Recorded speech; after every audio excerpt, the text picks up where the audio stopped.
ikintu cyambere kibuze n'urukundo gonyene tugize urukundo twoshika kure gusupportingana abastare ku bastare tubi inyuma gato ya kuri verse nigeze kwandika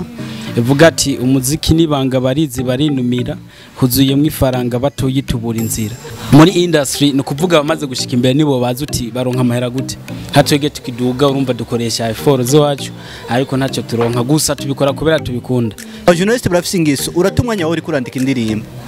uragiye muri studio bujya kwandika biraruhisha uragiye muri studio wemeye gushiramo uburyo ukoze ikintu cyabye urumva n'umuririmbyi kanaka anagusubira avuga ati petit ikintu cya fresh ariko gashikana ku radio ukakibaha bakavuga iyi ndirimbo ni se ariko unyandikire muvugane ki wamushira indirimbo ubwira ikintu kimwe bajya mu Twitter ko ari legend ni kuva bariko barasaza ejo nitwe tuzoba duhari kwereka tutwegereza twigwaruka gwejo. Hello bakunzi ba NDAHA TV namwe mwese mudukurikirana mumeze neza mwaramutse canke mwiriwe bivaye naho muri kavara amasamu rabiko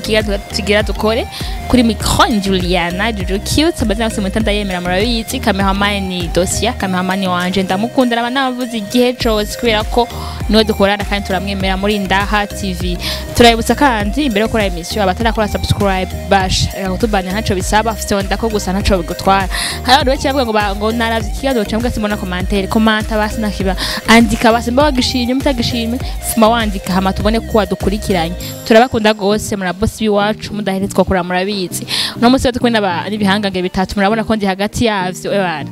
tukavrema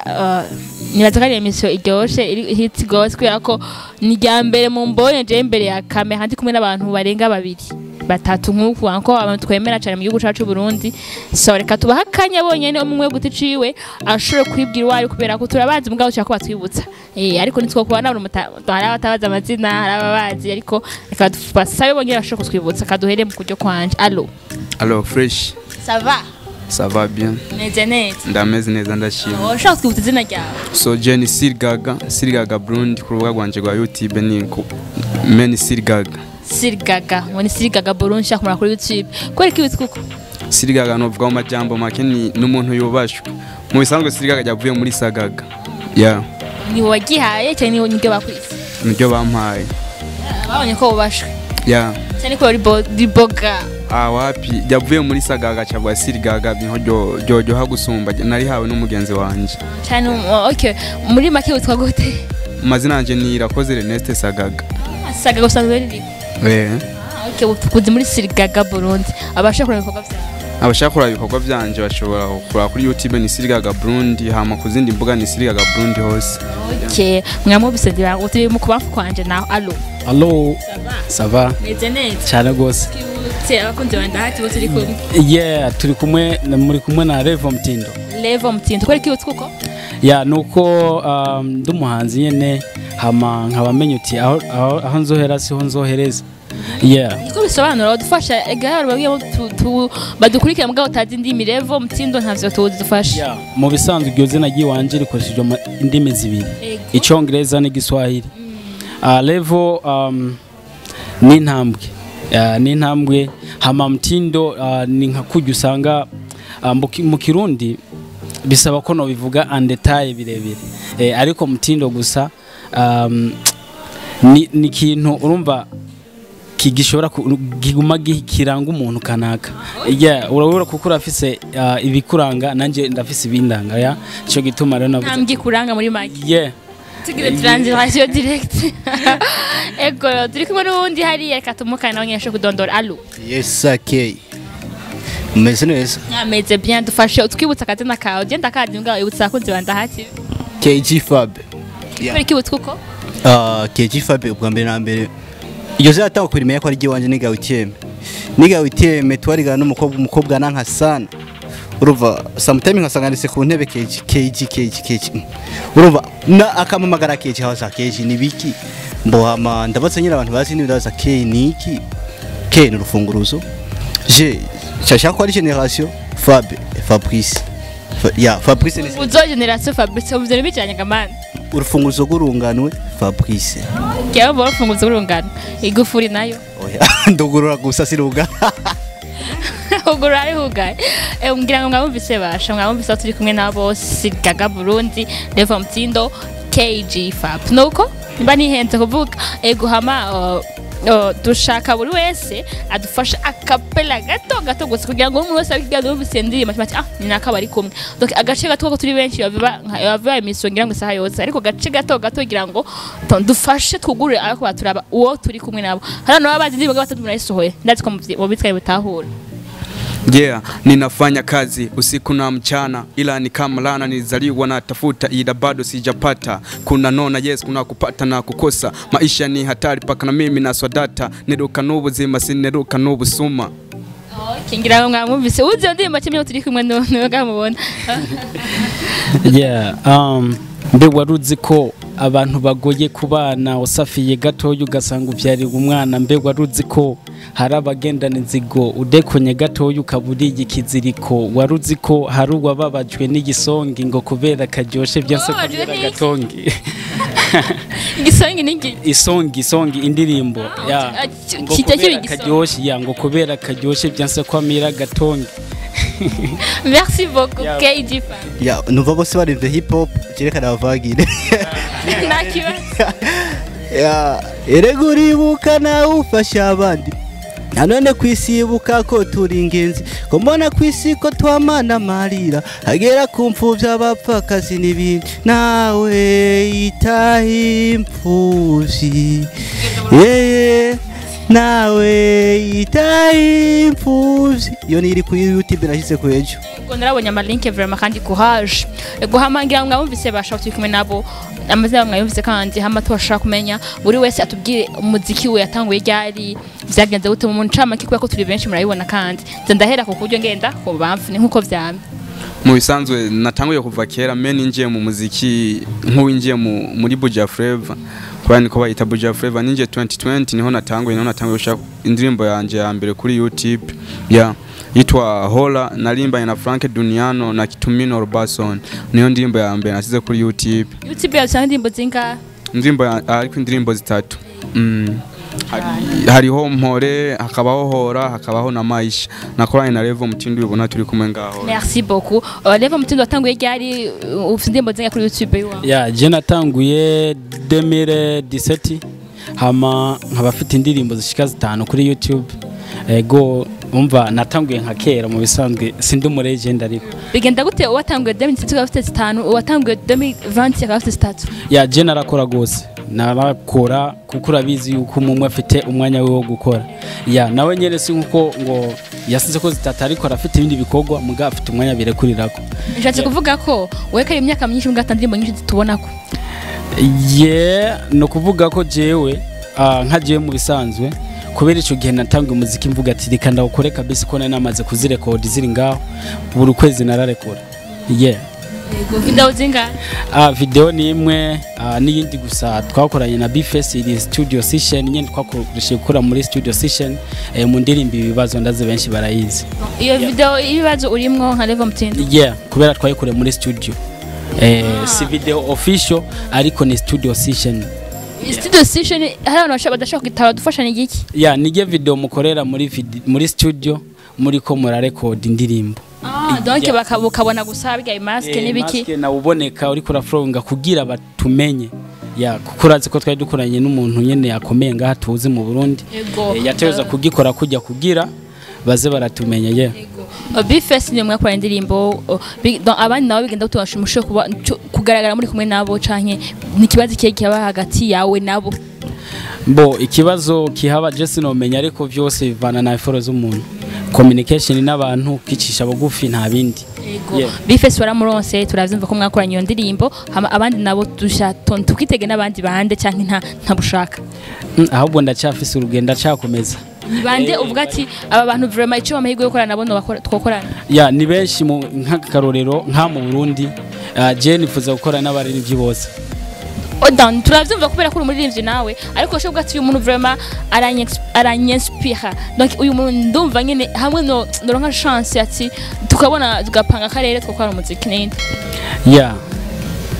ni benshi cyane ariko mwizina yumve ko mukeneye muzoyubona kameme nka BFS wa mbere BFS mwarakoranye ndafise igikorwa nzokorana nawe kizoza donc uyo buri muri plan ariko biri muri plan ya uwo niwo wa mbere noshira imbere abandi mwobibona mu bikorwa. Sawa, merci beaucoup turagarutse mu mwanya G Fab. Ya je natanga umuziki novuga mbo natanga umuziki neza na neza apana kujya muri studio natanguye gukunda umuziki ngiye 7e aho niga lycée ubanza aho hari ryari mbashane nko muri 2011 hafi 2013 katahuza uko ariko natanguye kwinjira studio kubera ko abavyeyi bambanira gose 2018 no natangura umuziki ndakora natangure kuri challenge kiri ku mutima ndayikora irahera iyo maze kuyikora nko mu kwezi cyankora indirimbo yitwa My Queen mbo iyo ndayikora irahera après yiyo cyankora indirimbo yitwa Tekabasha uri bagendimbo bakoze ufite indirimbo zinga kuri YouTube ya kuri channel ya YouTube yawe zitanu naciye nkora indirimbo dukore yitwa dukore hanyuma meje gukora dukore cyankora indirimbo yitwa hora nyene nujya n'ufite indirimbo yitwa hora Oske ndashaka odohora yiwawe na hora yiwiwe mwaka ni copy nde yiganye wundi dans titre oya na sinovuga yiganye wundi nkubu sinarinzi yuko iyo ndirimbo nabaho kubera ndaze ni first time ambonye nanje ni first time ndamubonye ola sinarinzi yuko afise iyo ndirimbo narinzi yuko ndi je nyene ngaha mu Burundi menye uwagize wiganye wundi ndashaka hora wa postinze ryari January 2020 ya hari mu kwezi kwa mbere 2020 wa postinze ryari hari mu kwezi kwa mbere nyine mumfashe tujye kuri YouTube wongere vyihute sai bwaheze kwaza mmeje gukora hora nayikoze yari featuring iri mu dada yitwa Shanli indirimbo turayikora yarakenze fresh kweri bo toje kuyikora cyamara a peu près 9 mois nakora cyankora oya nayiko nitegura kugira nkore ikintu cyabye ndayikora na video cyankora indirimbo yitwa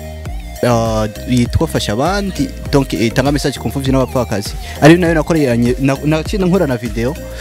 nari nashise kuri YouTube ejo ivyo vyahora navyo cyivyo ujya ntavyo nayo ahubwo navyumvise nayo ndumigwa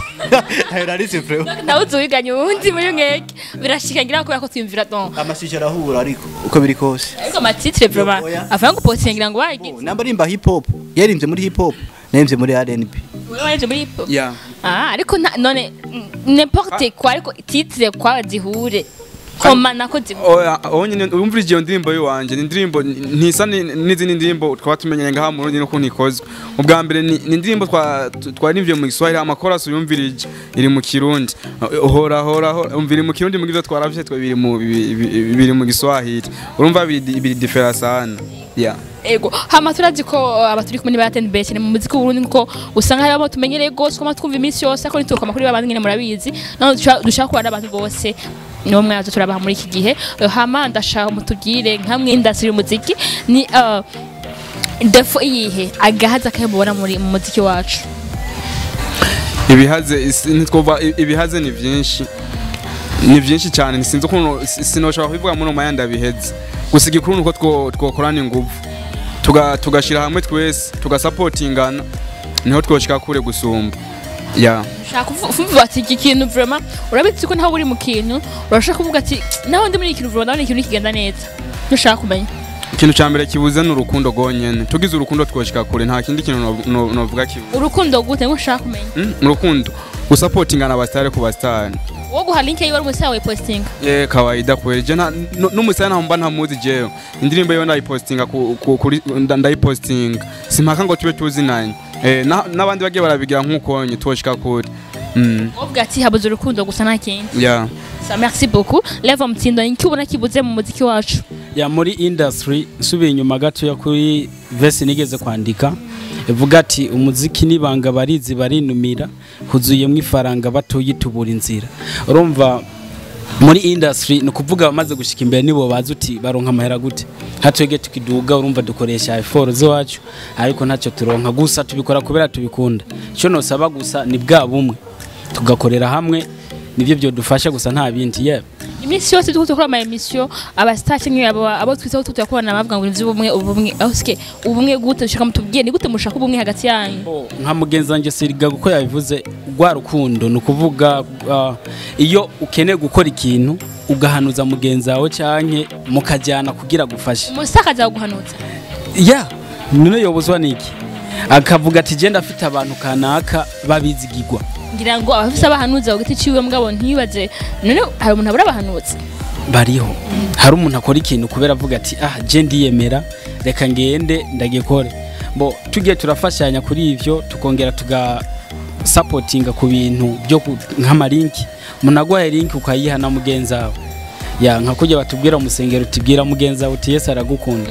bampaye link nkaca ndayiha mugenzi wanje nawe nyene eski uwo guha link yiwe wewe nka Sirgaga ko ari mugenzi wawe ngo postinga KG araguha link washi kwipostinga yeah turi kumwe muri contact tuganira vraiment ntegezo j'abantu bose nteza kubaha link ikindi kandi cyatumye emission shaka kuza ndayikora niko gusanga hari abantu batazinanye ngo nabastaro ntibazineye koma nka babiri bagana indirimbo zisema zine ko batanazinanye komasa fo turabagira turabinyine bwo mwe twokomeza mu biganiro byacu ma interview turakora n'abantu bose bagana turabakebura hari umuntu wese basaba ngo emission ngo kwanga bashaje basibanuka ariko fo turabantu bose kabakoresha ko tuje mu bundi kandi n'abandi biwacu tudakunza biwacu twakunda abandi KG no dushikiriye ikintu cya mbere kwanza nomaza gukorana utangura guhanura abajournaliste cyane cyane bo ku maradio barafise ingeso abajournaliste barafise ingeso uratumwanya wawe uri kurandika indirimbo uragiye muri studio bujya kwandika biraruhisha uragiye muri studio wemeye gushira mu buryo ukoze ikintu cyabye urumva n'umuririmbyi kanaka anagusubira bati petit ikintu cya fresh ariko gashikana ku radio ukakibaha bakavuga indirimbo ni ariko unyandikire muvugane iki wamushira indirimbo urumva ivyo ni vya mbere canke ugasanga okay ugupfuye agasoni nawe arakuvugira iki ndirimbo umunsi umwe ari ukiri doke yaje ugiye gukora interview rimwe gusa bakaca bajana hare bagaposha bakabika ariko guma wumva za ndirimbo zaba bandi bita ngo na legend arizo zisikira rero niba bari nimvye banyene buye ekasi ndagenda kubwira ikintu kimwe banye twita ko ari legend nukuva bariko barasaza ejo nitwe tuzoba duhari kwereka totwigereza twigwaruka gwejo Sirgaga namwe bazobegeza nimwashikiye kuri mwa ba legend okay natwe bazoturondera tubagare none masiko muri legend none sasa ntundonde ubu ndiko ndaduga ngo umfashe ubonye maze kubaka izina utangwe kundondera nari nsomva ngo muri mvikana kasika yagaragara kubera wamugaye ko nawe rero ikintu gihari kuba artist nabyo doke urukundo jewe ndumuririmbyi novuga ko ndi mu bambere bapakitaje amarike y'abandi ba artist ariko je ndashobora gukora nkabona link yanje partage n'abantu bagenzi nyene tuba hafi yo ba artist ariko je ntibinci intege tu mpaye link ndayipakitaje nkongira nkayipost nacho none bingira ikidahise kuri site yanje naka kayiraba nkayishira muri groupe ya naka bakayiraba ndamanyuka sasa ikintu no basaba surtout aba artiste n'abantu ze n'aba journaliste tube hamwe donc tufatana ukuboko tudahari nibohaba batahari nitwohaba twubakana ubwacu nyene ya kabisa sura ko interview y'abivandende basha ndabaduheza kadufate umumotsi muha amasegonda yiwiwe kugira ngo agire cyashirije kuri NDAHA TV vuga ati vraiment abafans biwawe bitegeki muri umwaka nka Sirgaga Burundi abi wawe n'abakunzi ba NDAHA TV twitege gute muri iki gihe niki bombi kiyegisha cyacu tuzaniye cyangwa ntacu ama ibikorwa birahari byinshi nko mu ino misi hazosohoka amakorabo amwe sumnova na hatari agiye gusohoka mu ndirimbo ziwanje solo izi wanje mu misi ibikorwa bigiye kuza ndiko ndakora umva bisabwa nzoshira habone ibikorwa biremereye bidasanzwe ndiko nditegura aha gacerere ndiko ndakora turakora mbwa ntubibona tuvyitegeye ryari donc comment mu misi miki kwa ntushobora uri umusanzwe ura planning ivy'iwawe hama bigafira mu nzira urumva umuziki ufise ibanga rikomeye utari umuririmbyi cyangwa utabyinjiramo cyane ntushobora kubimenya biba bigoye cyane kubera nk'ubu urashobora kuba uri kurashootinga ama image akabura cyangwa indirimbo warakoreye ahantu ugasanga hari ibintu producer ataratunganya bisabwa ukosore ibintu nk'ivyo hama gusa no babwiye baragira subscribe kuri channel yanje ya YouTube ni Sirgaga Burundi ni Burundi Rio Bridge umanya n'umwanya ibikorwa biraza kandi afise na song imaze kwa mezi make babandanye bayikurikirana babiraba kugira ibikorwa bindi bizoze bironka aho bishikira kadugushimira hama ntibibagire kujyana subscribe kuri channel yacu dukunda ya NDAHA TV bagire like comment nimba ico bakunze Ega n'abagira dislike turabakunda abasha baba baravye emission bro abagira dislike turabakunda ego hama merci beaucoup tugushimire level mtindo ni abafana biwawe abafans biwawe bitege iki bomb abafana biwanje vraiment bitega ibintu bishasha kandi bikomeye kuko ubu ndiko ndagira amakorabo ivyo bantumye ndiko ndabikora bantumye ngugire korabo n'abantu bakuze naje ndiko ndabikora rero muri uku kwezi ibikorwa biratangura kuja habona hama barazi yuko nanje ntigera ndabatahaza hama abafana bose n'abandi ndababwire yuko NDAHA TV bagire subscribe like na comment. Merci beaucoup. Reka tugushimire G Fab. Yo, manifatire micro kwanza. Yeah. Naye nibagiye akajamba kuba DJ kwanza. Aba DJ turabarundi bene wayo. Turabarundi bene wayo. Foge dufatane kuboko meshere sami. Dufatane kuboko nibye. Sasa kubera kufata umwanya wo kuvuza ijya ndirimbo y'umuhanzi yo hanze. Uzi yuko ufise aba artiste nka mu Burundi babishoboye. Ariko ntacyo bitwaye. Sasa ikintu nobwira donc abafani banje babandaye bagira subscribe nkuko bariko barabigira. Ariko mwimisi ariko barabigira fresh vraiment ndabashimire n'abatarabigira nabo babigire. Hama ikindi naco mboto bandaye tugira ubumwe nyene ndibaza ari bo. Dufatane kuboko turi kumwe twese bizoshika. Hama ntimwake kugira subscribe NDAHA TV NDAHA TV subscribe kuri channel ya G Fab nituzigira tuamara maso. Yeah, merci. Tuzigira tuamara maso. Yani ko biri. So bagaho video yiwaje. Imambe. Yeah. Together we can. Okay, merci beaucoup. Bakunzi bacu bakunzi ba NDAHA TV bakunzi ba Sirgaga Burundi bakunzi ba Level Mtindo bakunzi ba G Fab turabakunda gose twabahujije murabona ko turi kumwe nabo donc emission niba twumweshe commentaire twayikeneye uko wayibonye kose byandike niba twohinduwe niba tutokamwe niba kudukeza turabikunda byose nta kibazo hama badamu dukurikirana subscribe yawe ikore so ndakona sho bitwaye so ndamandika kutubanira like comment tuguma tuyibutsa imisi yose dukoze emission Juliana yari kuri micro cameraman yari Dosia ciao ciao.